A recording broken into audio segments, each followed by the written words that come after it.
Hola, hola amigos, miren lo que acabo de encontrarme aquí, una frutita silvestre. Miren nomás, son pequeñitos, tienen aspecto de como una sandía. Miren, pero el tamaño comparado con mi dedo son pequeñitos.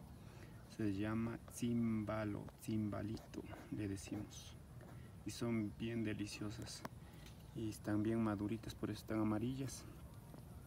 Miren, me encontré más.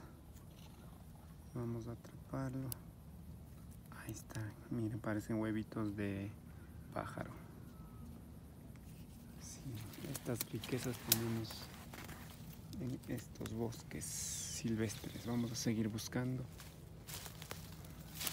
y vamos recolectando más frutas. Miren, mora.